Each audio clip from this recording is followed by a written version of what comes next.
Every piece of business advice aimed at designers points towards the same thing. You have to scale your business, you have to get bigger projects, you have to find the high-end clients. But if you look at all of this and you're not sure that this is what you want, it sounds like you're not ambitious enough. And it's not that you're thinking too small. It's that you've never been given a framework to figure out what type of business you want to be building. And this is what I'm going to talk to you in today's video.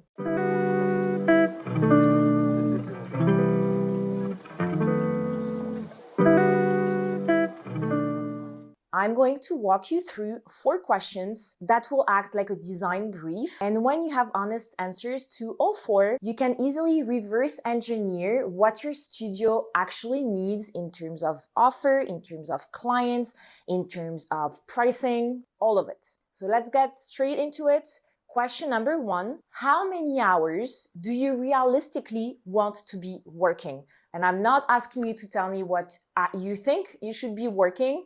Should you be working 40 hours or 60 hours because you own a business? I want you to think about what genuinely fits your life, your energy, and the things that you care most about in your life, outside work as well. And that number is going to be your ceiling, the whole business model, how many projects you're going to be taking, how you price them, how much support you're going to need. It's all going to be based around that number. Because what I see is that a lot of designers try to build the business first and then build the life around it. I actually think we should think of it the other way around, and that's exactly how I built my own business. I looked at my lifestyle and the way that I wanted to live my life and then built a business that would fit the lifestyle. So I'm not saying that, you should say, okay, I'm going to work 1 hour a day or I'm going to work 2 days a week, but you have to be realistic about the things that matter to you most outside of work that you want to keep in your life. Question number 2, what is your income floor? And I want to be specific here because it's not just about your fixed cost. Of course, this is the first thing that you're going to look at.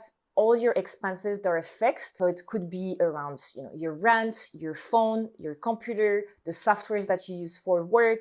If you have a studio, then the rent for the studio. So everything that is a fixed cost. Then go further. Add the things that matter most to you. Let me give you a real example of a client of mine I spoke to on a call a few weeks ago, and she was telling me about the fact that her kids left home. Now they're older and they have their own lives, and this is the moment now where she wants to be traveling. She doesn't want to have to stay in the same place. It's this idea that now she has more freedom, she can travel more with her husband, so she wants to build a business around the things that matters most to her now, which is to have the freedom, to have the flexibility of working from different places and not be tied down to one place. So when you look at her fixed cost, then you also add a layer for the traveling bit, thinking about how many weeks or months per year she's going to want to be traveling. Does she have an idea of the budget that she wants to include for traveling as well? For question 2,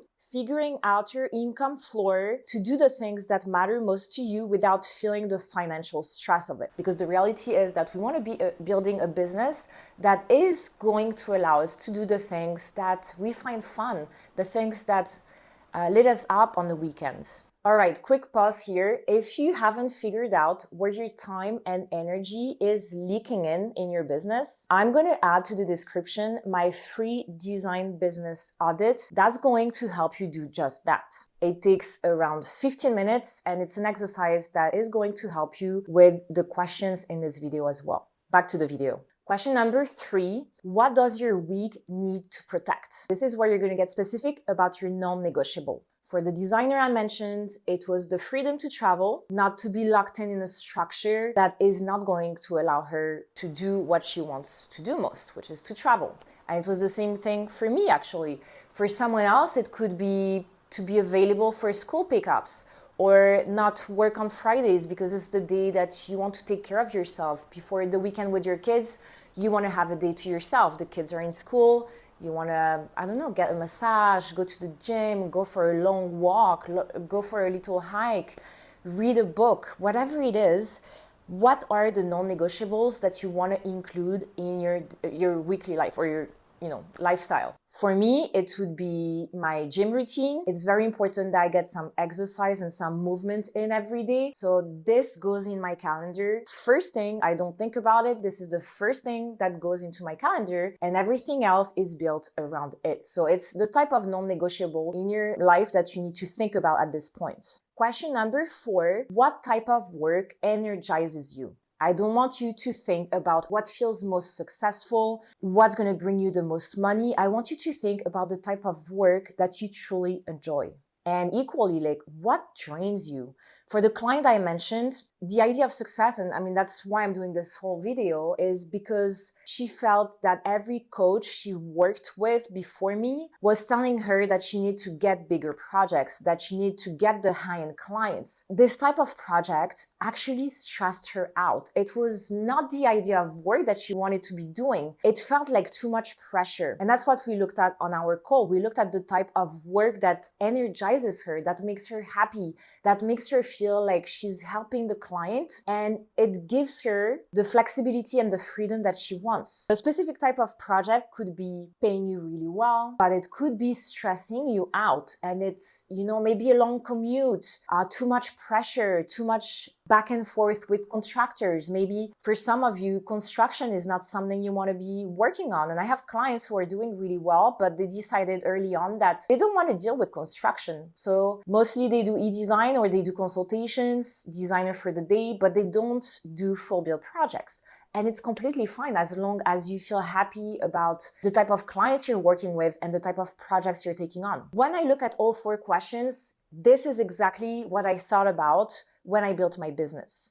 I was working as a designer in a studio, fast-paced studio in London. The hours, the energy, the people, it was draining for me. I had insomnia, I was not happy, and I thought that I fell out of love with design. But actually, I just fell out of love with this version of design. So when I built this business, freedom was the brief from day one. It was a non-negotiable for me. I knew I wanted to travel more. I've always been into traveling. I didn't want to have to stay in one city because I had a job and had to go on site all the time. So the way that I built my business was to accommodate my lifestyle and what made me truly happy, because I knew that if I built my business around that, all of it together would make me feel fulfilled. And here's what I see all the time. Designers leave a job specifically because they want to build more flexibility and freedom in their schedule.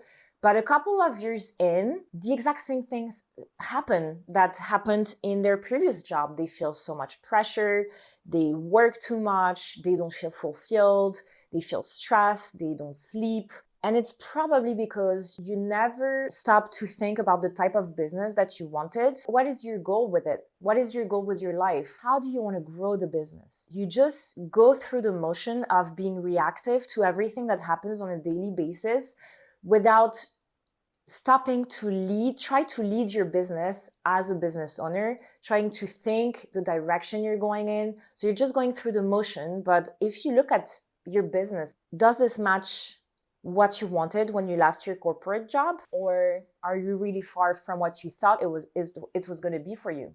So remember that a business that performs well but was built around someone else's version of success, it's not going to feel like a good fit. Take the time to run through those 4 questions, because once you understand more about your hours, your income floor, your non-negotiables, and the work that energizes you, you can build something that is going to fit your life and your idea of success for you. And if you want to hear more about how one of my clients built her dream business, you can watch the video at the top here. It's going to be a great next video for you to watch. I'll see you in the next video.